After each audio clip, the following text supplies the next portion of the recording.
Hey, Gage, what's happening? Hey, what's happening, Rob? Not Happy too much. Saturday. Yeah, We're happy usually Saturday. connecting on weekdays, but it's fun to Uh, catch up with you on an occasional weekend. well, you know what? I like to eat lunch on weekends as well. Really? Yeah, I'm doing a Yeah. little brunch theme for right now. I was just about to dig into an entire kind of plant-based brunch here with some chia waffles and plant-based sausage and some even a little kind of peanut butter raw kind of smoothie going on. Wow. Even my butter is plant-based butter too, so going all in. Is that mango on the It pancake? is Yeah. mango with Or some on the waffles, maple sorry. and cinnamon. Yeah, Yeah, yeah. So what did I hear? Someone was telling me something. Do you have a waffle maker? I don't. I've been wanting to get one because fresh waffles are so much better, but Oh, these I are just haven't. frozen waffles. These ones are Nature's Path frozen chia Okay. waffles. Yeah. Oh yeah, yeah, yeah. What type of sausage do you have there? An oldie but goodie. One of my favorite kind of when I moved to Seattle and found out about this brand, Field Roast, Ah, and they've got this apple sage smoked apple and sage. mhm. Great for kind of the brunch menu. Yeah, well, I'm kind of like brunching myself. Oh, cool. Yeah, actually, I have some field roast sausages in there. I have Oh, some good. garden potatoes, some fingerlings, some kale from the garden, some garlic from the garden, Nice. um, some avocado, and I think that's eggplant in there too. Yeah, it's just That's like what's awesome. in the fridge, and it's actually field roast. Ah, Yeah, yeah. which one? Oh, you got the spicy The chipotle. Nice. spicy chipotle, and it's yours looks. I wonder if you have different packaging up here in Canada. Yours is more of a Yeah. film. Mine comes in like 4 sausage tubes wrapped in plastic, Yeah, and then this kind of wrapped around it. yeah, yeah, for sure. That's how mine was, and but this is wrapped around it. I wonder Oh, because that packaging looks kind of a similar film to what Impossible is using. oh, okay. Yeah, yeah, That's interesting. yeah. So what's interesting about this? One, I realized that this is a Seattle base. So this is your neck of the woods, as you kind of shared. Yeah, that's Yeah. I don't know why I hadn't heard of them before, but when we moved here, we're just so excited to find this because they're just delicious. I don't feel like they're not attempting to just be a hot dog or a sausage, but they're just like kind of creating a new category of grain meat, I believe, as they were calling it. Or maybe they Grain still meat. do. Okay. I don't know if they still call it that, but yeah. And then found out they were local, and a lot of the hot dog vendors in Seattle will also like for their vegan or vegetarian or whatever option, they'll have field roast on the menu. And we've talked to a lot of people or hot dog vendors who say that if people are just curious about trying it or even just say surprise me, they'll often give them a field roast sausage or whatever instead of a meat-based product, and people are always excited, impressed, and love it. So Yeah, it has a I really feel like good they've done a good mouthfeel. job. Yeah, It has a really good mouthfeel. And good one of the mouthfeel, things that, good complex flavors. Yeah. yeah, yeah, yeah, and actually they're designed or discover a world of flavors, not design a world of flavors.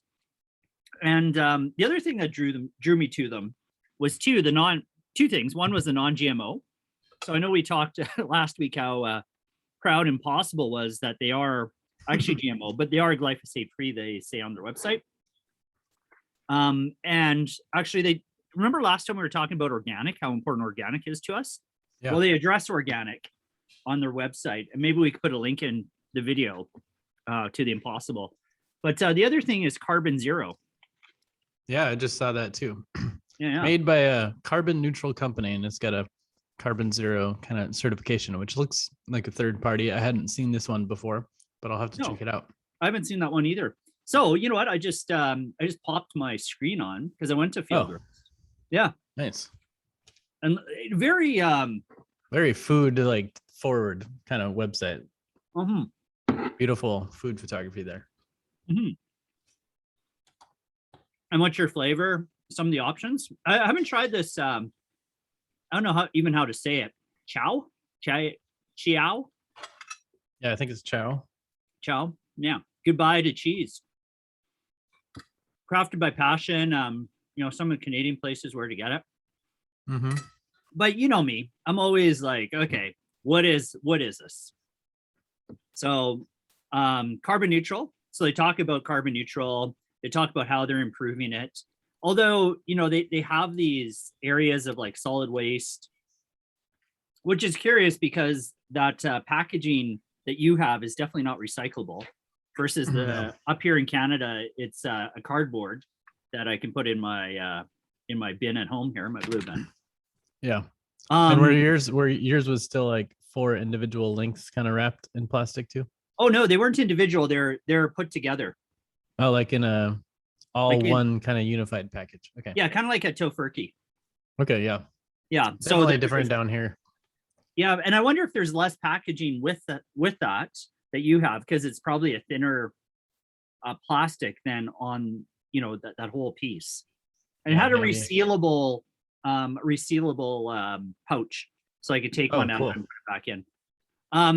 So in our pursuit to achieve zero carbon footprint, we continually work with projects. It'd be interesting to see the projects. None of these links are clickable. Oh. Yeah, I was hoping That's to. Disappointing. Yeah. So field roast, Greenie, American Carbon Registry. Oh, great. So, let's look about what about us. Some great food, and look at that sharing of food. United in good taste. I won't argue that. And then I love this. So back in 1997, so that a kind of origin story, right? And how they grew and grew and grew, and we could see, like the natural product space. So from what was it, 2,000 square feet, and 9 years later, 40,000 square feet. Jeez. So that's a little bit different. And then winning awards from PETA, and I think there's some other awards in here. Oh, Veg News Company of the Year. And then Field Roast joins Greenleaf Foods. Oh, wow. Who's Greenleaf Foods, you ask? Well, let's look. So they are committed to shaping the future of plant-based foods. So Light Life is in there. They do a tempeh, I believe. Yeah. So I'm like, this is, it's not as. So what year was this acquisition? It was 2018. Okay. So somewhat recent. I feel like they did a package refresh not too long ago, and it might have been timed around this 2018 kind of purchase. So, Well, I remember being at Expo in not in the basement, but in one of the main halls. I can't remember if it not the main halls, but the new product showcase. Those off the main floor. I can't remember what they're called. Anyway, I remember Field Roast was there, and this would have been either 2018 or 2019. It was probably 2019, actually. And they're just like giving out the burgers and stuff, but it wasn't the usual vibe of Field Roast. It was kind of some more sooty type folks. Not a, just an observation, no judgment. The Greenleaf crowd, yeah. The Greenleaf crowd, but look, like this is a pretty, a pretty basic site. Yeah. Yeah. So, talk about some of their achievements. So they only have Light Life and Field Roast. It's just the those two are brands. The two. Yeah, those are the two that they have. But, I did a little bit of a deeper dive and realized, that they're actually owned by a Canadian company called Maple Leaf Foods. Oh, it's like a Russian doll situation. It is a Russian doll situation. How many layers does it go up? Okay. Those nesting dolls. So the thing, well, it gets more and more corporate the more you go up. More and more corporate, indeed. So Maple Leaf's a big meat company. Let me guess, they're from Canada. It's true, but they are branding themselves as a sustainable protein company, which I thought was really interesting, right? So if we go to look at sustainability, and we could start to see some of the things that they're doing. And actually, I was kind of impressed. I was kind of impressed that they talk about not just motherhood values, but they go a little bit deeper, and they're fairly transparent. We pursue ambitious goals to reduce our environmental footprint by 50% by 2025. So that's like in a few years. They're reporting on GRI as their ESG, so Environment Sustainability or Environment Social Governance Index. They're not using the SAS standard. We do a lot of work with GRI more than the SAS. And then they have some great links. So the accountability, so general disclosures. Wow. Yeah, supply chain, our brands. So if we look at our brand. I wonder who else they have. Okay. Yeah, you're right ahead of me, or right with me. Maybe not right ahead. We're just in line. Yeah. Yeah, we're just in line. So Maple Leaf, Schneider's, another Canadian brand. Greenfield Meats. Okay.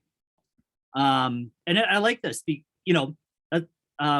We exist to make a better world by making meat right. That's why we use meat that is never treated with antibiotics, and our sows are not confined to gestation crates, because this is that's the natural meat. Yeah, that's interesting, because I was looking at that thinking greenfield, that must just be another like field roast or something. But it turns out that's actual meat, not plant-based. Yeah, so Greenfield, and actually, but the name of the holding company is Green Leaf. So yeah. So another layer of confusion. Yeah, another layer. And they've got these like top brands highlighted bigger for whatever reason. Maybe they're the bigger performing brands or something. I'm not sure. I would say likely. Yeah, likely that they are. Okay. So Maple Leaf has quite a few things going on. Maple Leaf has quite a few things going on, but they're pretty. I guess I'm impressed. So if we go back to that sustainability page, the thing that we really care quite a bit about is materiality. So how are they looking at different stakeholder groups and looking at material issues, right? And how that impacts the whole overall business model. And so if we look at materiality here, this is, I think they've done a really good job in the continuity of the brand. So better food, better care, better communities, better planets, better, maybe not better downloads, but that's how they've, that's their materiality index. And they've kind of have it on the metrics. So the upper right-hand corner is, important to Maple Leaf and their purpose, and important to our stakeholders. So that's a really interesting lens. When we launched our software tool, we did something quite similar. We looked at the inhibiting and enabling forces of conscious business. But look at some of these. So better food, food safety, nutrition, sustainable packaging, product innovation. So that's kind of confused at why sustainable packaging went in the better food category instead of like better planet or something like that. Because I could see like packaging in general and better food to make sure it's, getting to the end consumer still fresh and good quality or whatever. But like sustainable packaging feels a little bit more like better planet, but okay. That's a good point. Good catch there. Stakeholder engagement, which is important to both, engaging our people in volunteerism, so those better communities. It'd be interesting to see who they've identified as stakeholders. Yeah. Do they show that anywhere? So a tremendous value. Maple Leaf stakeholders include, here we are, employees, customers, consumers, customers. So what's the difference between a consumer and a customer? Maybe it's like I think a retailer. Customer is a retailer, Yeah. Shareholder, investors, supplier, lenders, government, NGOs, not-for-profits. So that's pretty cool. Yeah. We compiled a comprehensive list of topics based on findings from consultations and surveys. Yeah, this is really well done, actually. I wonder how they went about gathering all this information. Yeah, probably just used likely a standard like the AA 1000 framework. for stakeholder engagement and materiality, especially since they're reporting on sustainability using, I think it was mostly the GRI. Yeah. Let's look at packaging here. Yeah. So better packaging. Well, actually, so interesting. When we talk about packaging here, it's under Better Planet. See, I was right. Yeah. I just have it mislabeled, maybe.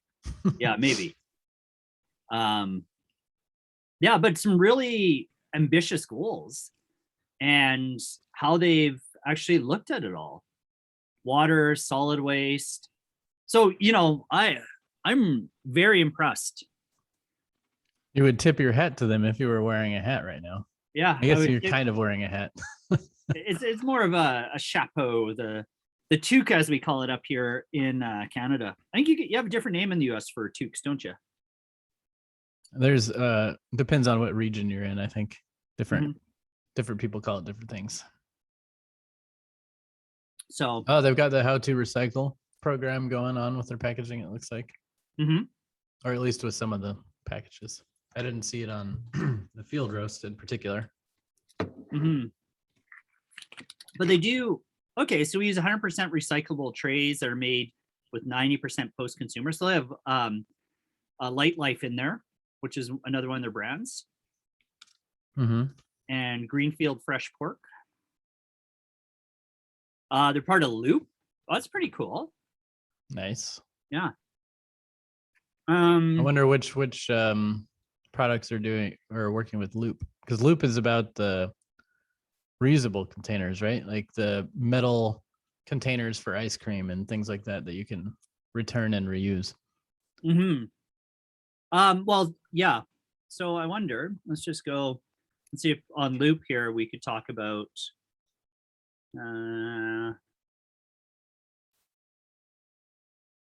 maybe they don't have. And maybe this Loop is different from the Loop I was thinking of, which is the TerraCycle Loop, but maybe they're one and the same. Yeah, traditional linear economy. I think they're, I think they're the same because they're referring to the Ellen MacArthur Foundation, decarbonizing plastic, infant loop.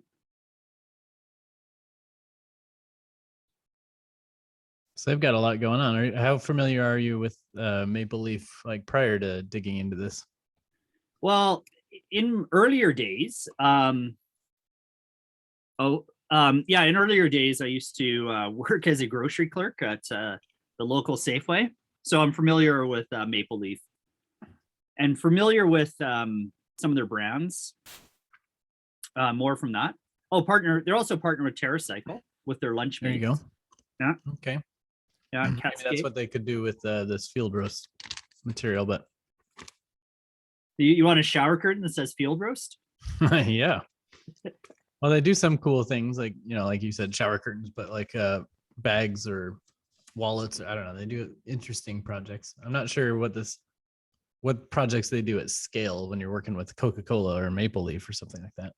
This is an amazing. I'm actually just really impressed with all, like, their transparency.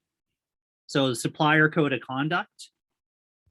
Are they B Corp? No, they're not B Corp. I don't know if B Corp would make sense. Feels like they've got all the right tools for it. They've already done a lot of the work. Yeah, and I would say if they did certify as a B Corp, they would be quite high. Yeah, like it's really well done, actually. Yeah. Scope 3 GHG. Well, I wonder how, I mean, we didn't dig too deep into Field Roast website, but I wonder all their individual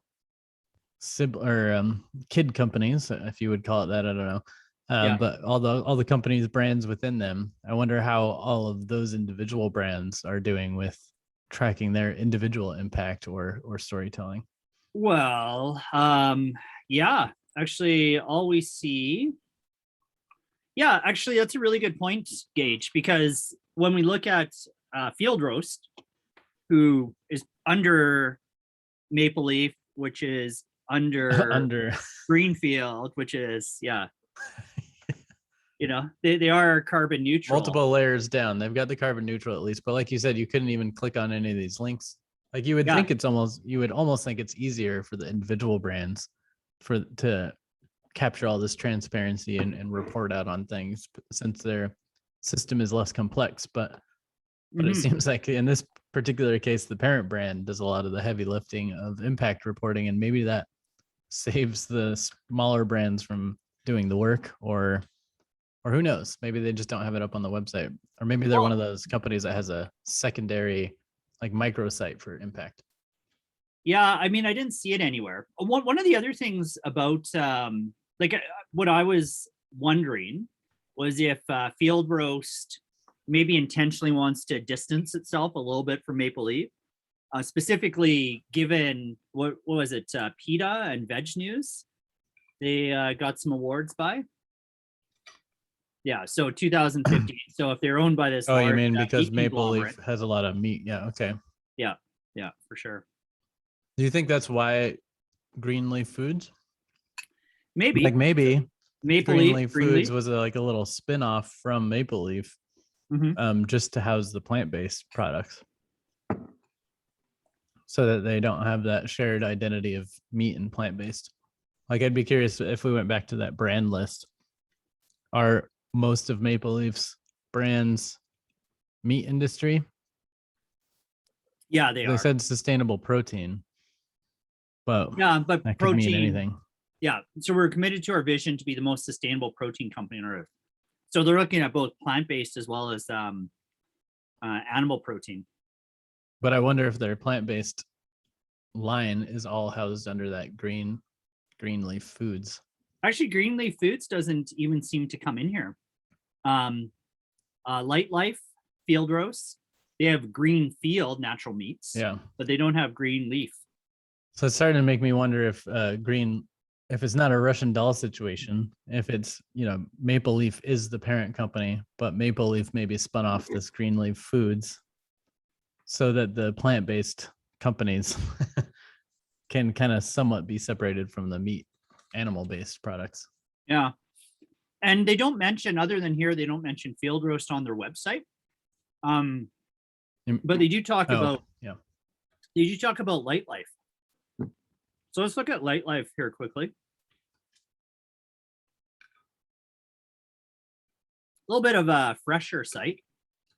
Non-GMOs, our story. Let's see what they have. Popular recipes. Yeah, standard. So carbon neutral. I wonder if it's the same certification. Yeah, that's what I was looking. Yep, it is. There you go. Yep. Yeah. Okay, that's interesting. Let's look at our story, see if they have. I know of Light Life, but I'm less familiar. But based on the name, I would guess it's more of like diet food, but plant-based. Yeah. Is that what they are? Is it like?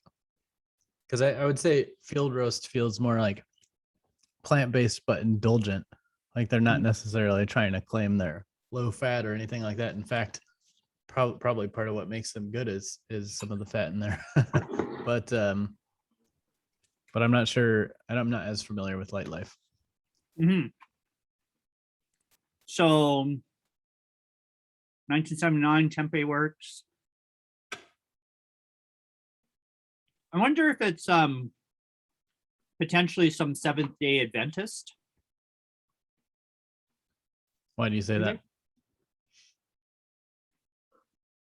Oh, I'm thinking of El Molina Foods. They're seven-day Adventist. Which is neither here nor there, but I was wondering if the Light Life, that's where the name came from. Yeah. Oh. Gotcha.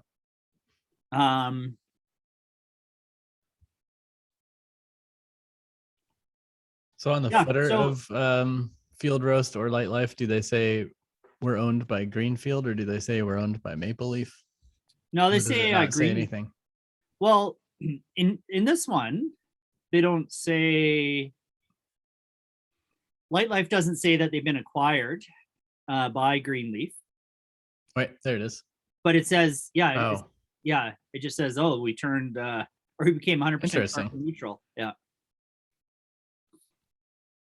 In which case, maybe Light Life created Greenleaf, purchased Field Roast, and then got acquired by Maple Leaf. Maybe. Yeah. Oh, so confusing, so hard to sell. But So can maybe we're in the wrong field here, Gage. Maybe we need to be investigative journalists or something. yeah, totally. But yeah, I've so for as far as we can tell, though, Field Roast, their main sustainability claim here is this idea of carbon zero. Are you seeing anything else? I can't remember. Just some commitment. Going back, I can't remember if they were more organic in the past or not, but the product I'm currently eating is just non-GMO and vegan certified, but not organic. I can't remember if that was the thing and if they backed off of it or if they weren't organic. Do you remember? Yeah, I think if they're organic, they probably would have stayed organic, is kind of my thought with it. I think one of the only ones that's really committed to the organic is Tofurkey. Okay. On that scale, anyway. Yeah, maybe we'll have to do a little review on them at some point.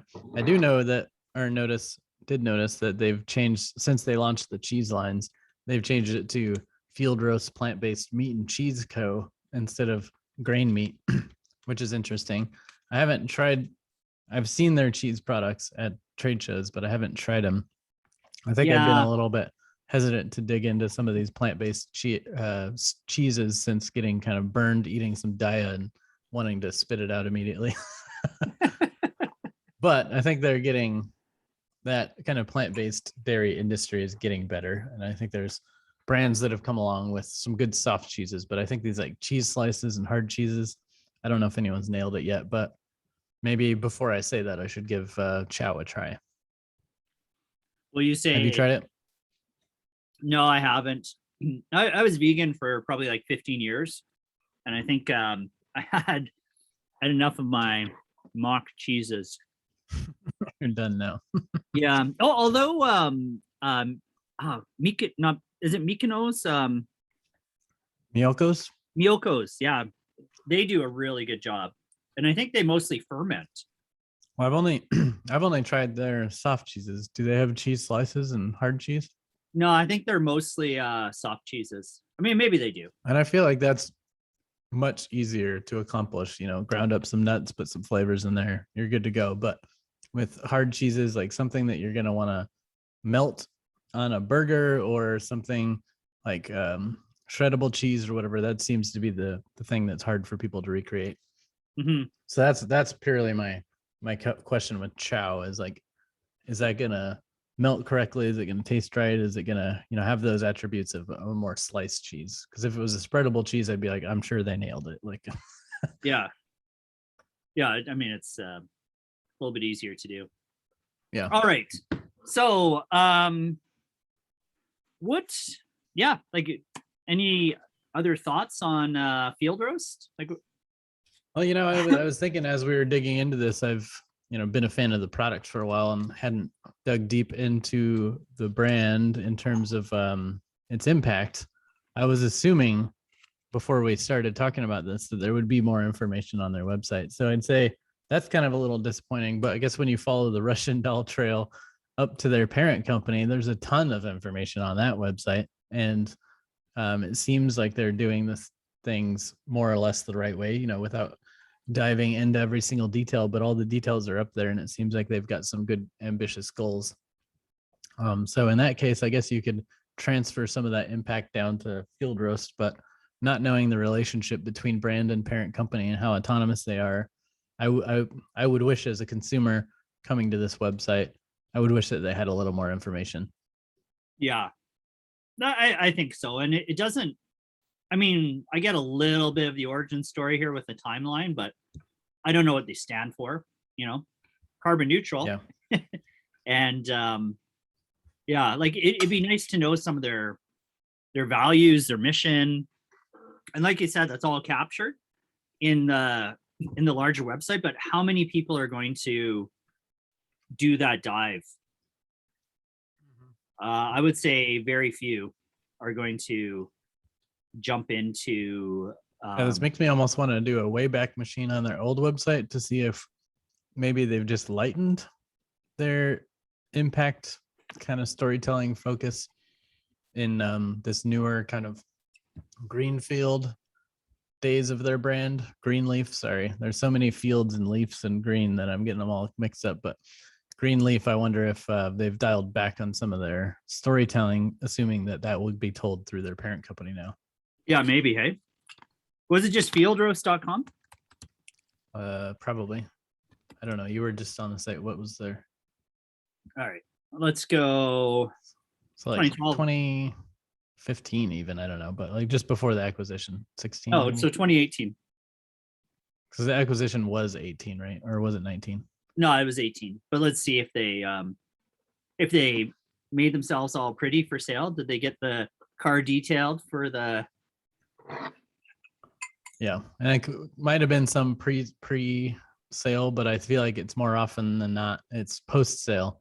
After they get bought, the new owners want to spruce it up a bit. Yeah.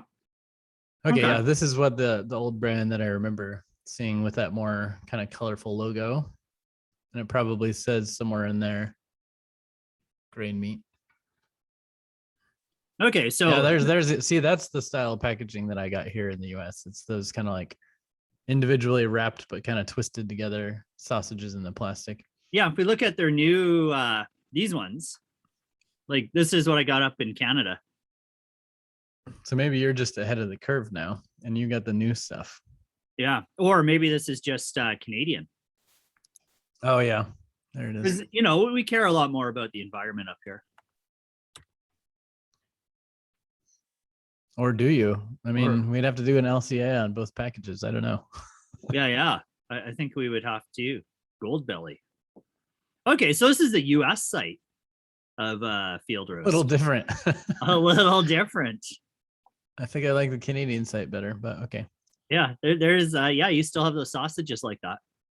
Okay, interesting. Yeah, interesting. So I wonder if they're being co-packed at different places. Yeah. Okay, so let's go back. Caesar partnership kind of ruined some of the credibility for me, to be honest. But okay. Instead of pizza, it's all right. So yeah, let's see if what they said about themselves in the past. We'll just hop in our way back time machine and refresh our memories on that.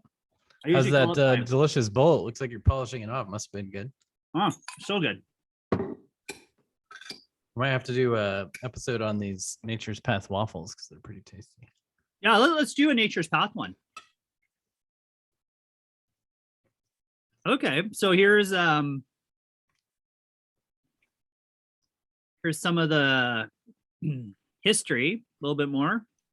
David Lee Roth, was that?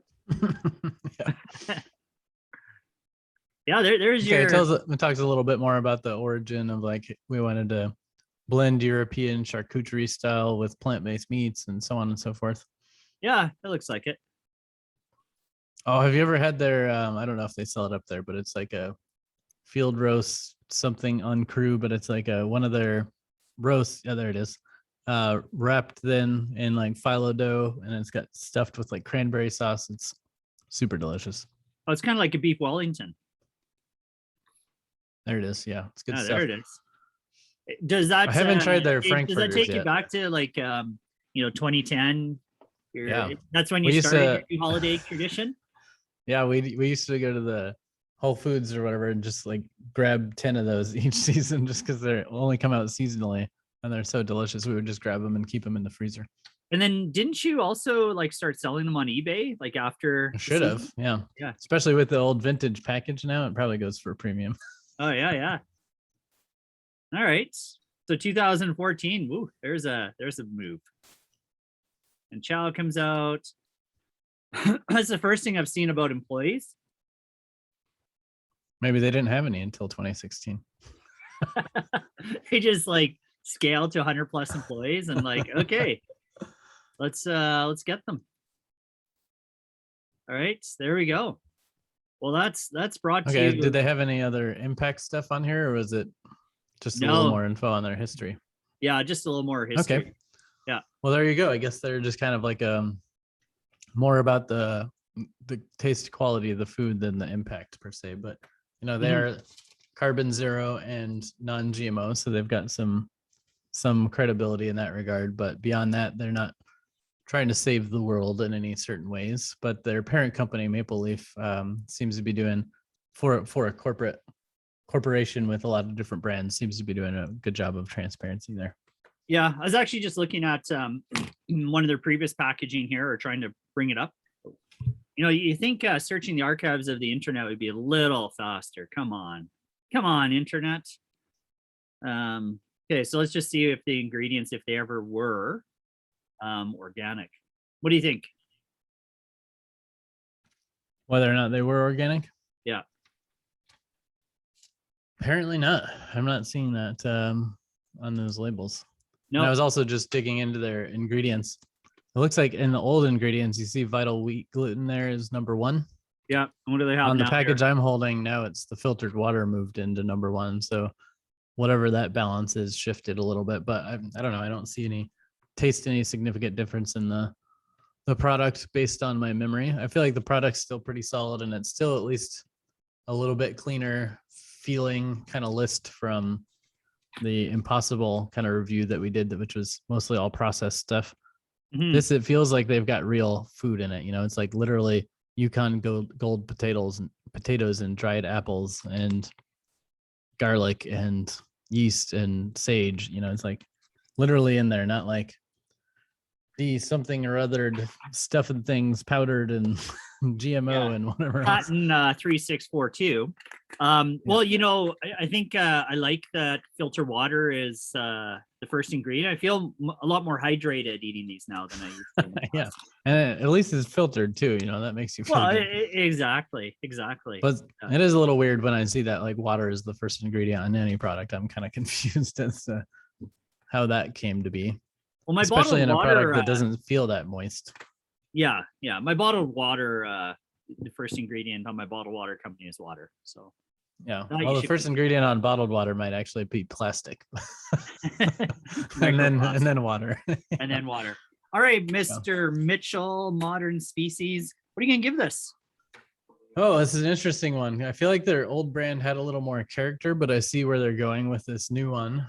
Just trying to be more food focused, probably just trying to capture mainstream a little bit more, like ditching some of their old vegetarian looking roots or something like that and going more meat look. So I can understand that. And then I guess from an impact standpoint, I'm a little disappointed, by which I mean, I was thinking they would have a lot more to talk about. But, you know, I'll balance that with the fact that their parent company does have a lot to talk about. So that's kind of a difficult area there. Maybe in which case I'll give them something around like, I'm guessing like a 7 or 8, by which I mean like 7 if I'm judging it just off of them alone, maybe. But if I take into account their parent company, I could see bumping that up to an 8. But I to do like a 9 or something, I'd want to see a little bit more about their purpose or why they exist. More information on their individual website, maybe some of their packaging. So I understand how this brand of the whole collection is doing something good.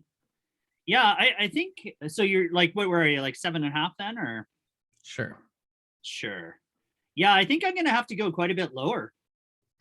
I probably go like 6, and mostly from the perspective of they don't talk about who they are or what's important to them, their values, any of that stuff. We have a little bit of history. It's a good product. It tastes good. It feels clean. So, you know, on the flavor side, I think they're right up there for sure. But that's fair enough. Yeah, on the carbon zero, you know, maybe I'm a little skeptical about that stuff.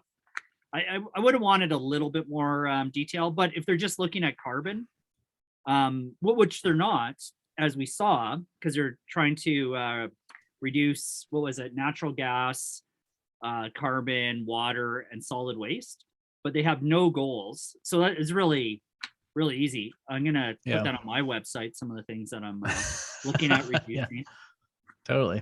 Yeah. So anyway, no, that makes total sense. I could be swayed with your logic there. I think I'm a little hometown fan biased of the product and proud of, a little company from Seattle growing to the size that they have or whatever, right? But with that said, that bias is probably clouding me a little bit. But I do think I could agree with what you're saying. They as an individual brand don't seem to be doing much, and I'm probably giving the Maple Leaf team a little too much credit towards this brand. Well, we know you have lots of love for Canadians, so I don't I don't doubt you, or I don't blame you or fault you for that.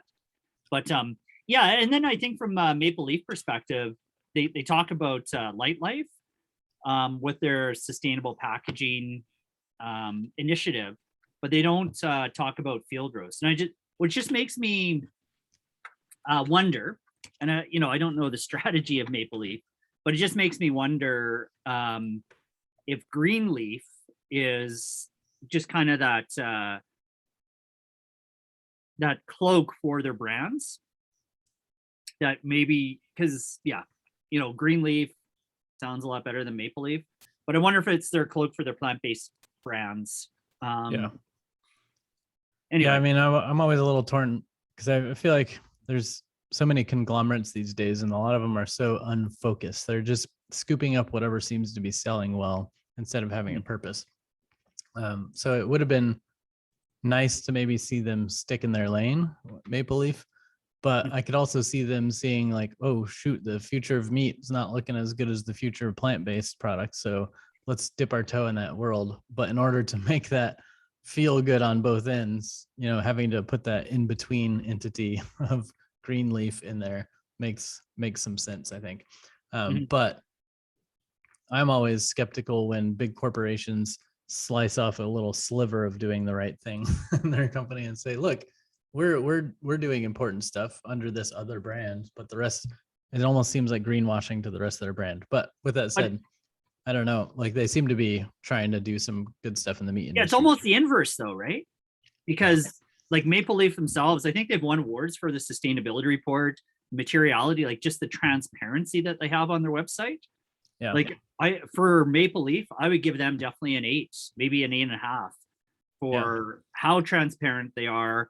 Their reporting, it's more than just feel good. And it'd be, I guess I'm a little confused as to why that hasn't trickled down to the markets that would just really glom onto this. Yeah. And maybe it's just all too new because, in the grand scheme of like COVID interrupting things, 2018 isn't that far back, right? So they could still be getting adjusted there, and maybe there are plans to dig deeper into some of these Greenleaf brands, and we just caught them a little bit early in that game. And to your point, maybe the Greenleaf entity is a little bit of like a reputation blocker for Field Roast and Light Life's vegan fan base, who would be not so happy to find out they're owned by a meat company. Yeah, well, and then the other thing too, like if you look at reduction intensities with Maple Leaf, their animal proteins are going to have greater reductions than focusing on the plant-based. So maybe that's part of it too. Yeah, there's more impact in general to cut back, right? Because just most plants, like obviously not all plants are created equal, but most plants are going to use significantly less water than animal. Well, land use, water, processing, all that stuff. Yeah, for sure. All right, brother. Okay, so we'll give Field Roast a 6, and then maybe at some point we'll do a deeper dive in Maple Leaf. But in general, from what we saw there, something like a 8.5 is what you were saying. Yeah, I would give Maple Leaf an 8.5. Yeah, for sure. Cool. I think if Field Roast had like half of what Maple Leaf has as far as reporting, Maple or Field Roast would be up there as well. So nice. Okay. Well, good chat. Nice to share a meal with you and catch up on some stuff. Have a great rest of your weekend, sir. Yeah, you as well. Now that I have my breakfast, lunch. What do you call that? Brunch? Brunch? Oh, brunch. Yeah. Brunch. Yeah. Is that an American? You got it nailed. I don't know. I'm not sure where the origin is of brunch. Maybe we We can look at do the we do like etymology to of that pound as- out some. Yeah, maybe that's what we should start breaking down words while we're in this too. I like it. All right, We'll just have Gage, to have a whole episode on the origin of lunch. the origin of lunch, and Cool. then the origin of break, and then we'll put them together. Yeah, perfect. It'll be a 2-part series. Wait for it. Love it. All right. Good chat. Talk to you later. Okay, see you later, man. Ciao.